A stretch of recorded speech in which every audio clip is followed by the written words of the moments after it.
2025 June 12వ తారీఖున భారతదేశం ఎప్పటికీ మరిచిపోలేనటువంటి ఒక చీకటి రోజు.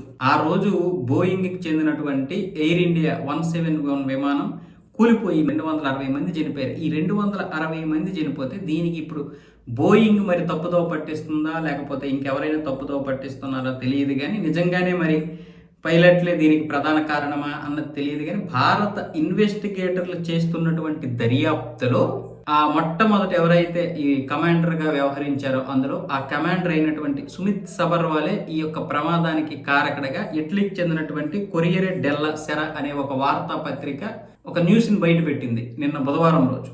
అంటే భారతదేశానికి చెందినటువంటి ఇన్వెస్టిగేటర్లు చేస్తున్నటువంటి దర్యాప్తులో ఇది తేలింది అని ఇటలీకి చెందినటువంటి వార్తాపత్రిక ఇది బయటపెట్టిందంటే మరి ఇక్కడ నుంచి ఆ వార్త అక్కడికి ఎలా వెళ్ళింది అన్నది ఇప్పుడు ప్రధాన సమస్య. అలాగే బ్లాక్ బాక్స్కి సంబంధించి అంటే ఆ ఫ్లైట్లో దొరికినటువంటి బ్లాక్ బాక్స్ కూడా ఇప్పుడు అమెరికాలో శోధిస్తున్నారు. అమెరికాలో ఉన్నటువంటి టెక్నాలజీని ఉపయోగించి అక్కడ శోధిస్తే అక్కడ ఆ యొక్క వాయిస్ని బట్టి చూసినా సరే ఆ తప్పు ఆయన వైపే ఉన్నట్లుగా, సుమిత్ సబర్వాల్ వైపే ఉన్నట్లుగా ఇప్పుడు ఈ కొరియర్ డెల్లా సెరా అనే న్యూస్ పత్రిక తెలిపింది.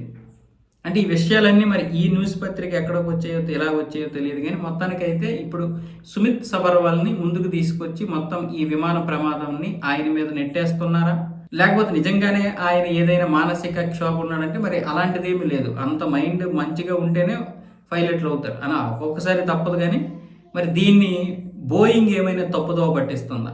ఎందుకంటే ఇది బోయింగ్ సాంకేతిక లోపం వల్ల ఇలా జరిగిందంటే ఆ కంపెనీకి చాలా చెడ్డ పేరు. పైగా ప్రపంచంలోనే రెండు ఉన్నాయి. ఒకటి ఎయిర్ బస్సు, రెండు ఈ బోయింగ్. ఈ రెండే ఎక్కువగా విమానాలు తయారు చేస్తాయి. మిగతా రష్యాకి చెందినటువంటివి మిగతా ఉన్నా కూడా అంత పేరేం లేదు.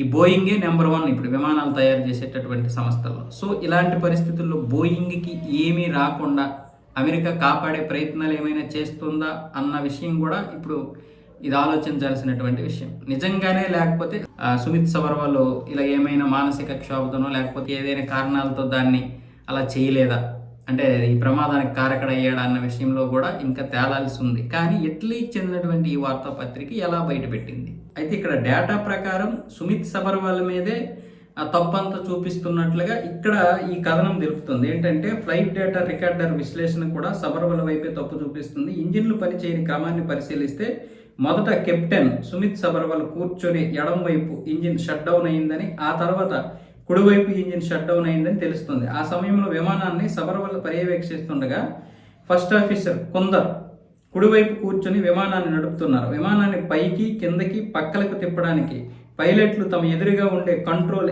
యాక్ ఉపయోగిస్తారు. చాలినంత ఇంధనం అందక చోదక శక్తి లోపించి ఎయిర్ ఇండియా విమానం కిందకు కూలిపోతున్న ఆఖరి క్షణాల్లో అది ప్రయాణించే ఎత్తును పెంచేందుకు ఫస్ట్ ఆఫీసర్ కొందరు ప్రయత్నించారు. అందుకు ఆయన వాడిన కంట్రోల్ యాక్ ఉన్న పొజిషన్ ఒక సాక్ష్యంగా నిలుస్తుంది. ఇక సబర్వాల్ ముందున్న కంట్రోల్ యాక్ మాత్రం స్థిరమైన స్థితిలో అలాగే ఉండిపోయింది. అంటే విమానం కిందకి కూలిపోతున్నప్పటికీ దాన్ని పైకి ఎత్తుకు లేపడానికి సబర్వాల్ ప్రయత్నించలేదని ఇప్పుడు ఈ సదరు ఇటలీ పత్రిక ఏమొచ్చేసి ఈ కథనం రాసింది. అంటే ఇప్పుడు దీని గురించి అయితే ఆ సబర్వాల్ గారి కుటుంబం అలాగే ఈ పైలట్లకు సంబంధించినటువంటి అసోసియేషన్ అంతా కూడా ఈయన వైపే ఉంది.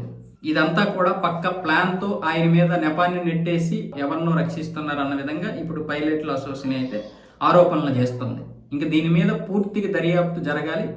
ఏదేమైనా సరే దీన్ని తప్పుతో పట్టించే అవకాశాలు ఉన్నా ఉండొచ్చు, చెప్పలేము. ఎందుకంటే బోయింగ్కి సంబంధించినటువంటి ఇది కాబట్టి బోయింగ్ ఏ విధంగానైనా సరే తిమ్మిని బమ్మైనా చేస్తుంది. మరి భారతదేశం దీన్ని ఏ విధంగా ఉంటుంది? ఒకవేళ ఎయిర్ ఇండియాలో లోపం ఉంటే అది టాటా కంపెనీకే చాలా పెద్ద నష్టం కాబట్టి ఒకవేళ ఎయిర్ ఇండియా కూడా సబర్వాల్ మీద తోసేసే అవకాశాలు కూడా ఉన్నాయి. రతన్ టాటా గారు లేరు కాబట్టి ఆ విలువలు కూడా బహుశా పోయే పరిస్థితులు కూడా ఉన్నాయి. కంపెనీ విలువ పోకూడదు, షేర్లు పోకూడదని ఒకవేళ ఎయిర్ ఇండియా మీద తప్పు లేకుండా సబర్వాల్ మీద తోసేస్తారు. ఎందుకంటే ఇది ఒక దేశానికి, ఒక పెద్ద సంస్థకి, అంటే అటు అమెరికా ఇటు భారతదేశానికి చెందింది కాబట్టి ఎలాగైనా చెప్పొచ్చు, ఎలాగైనా జరగవచ్చు. దాన్ని మనం ఏం చేయలేం. లోపల అక్కడ జరుగుతున్నటువంటివి అన్నీ కూడా 2 దేశాలకు సంబంధించినవి కాబట్టి ఇక్కడ నష్టపోతే ఒకే కుటుంబం కాబట్టి సబర్వాల్ గారి కుటుంబం కాబట్టి ఆయన మీద తోసేస్తారు. అలాగని మనం పైలట్లు ఏమి తప్పు లేదని కూడా చెప్పలేము.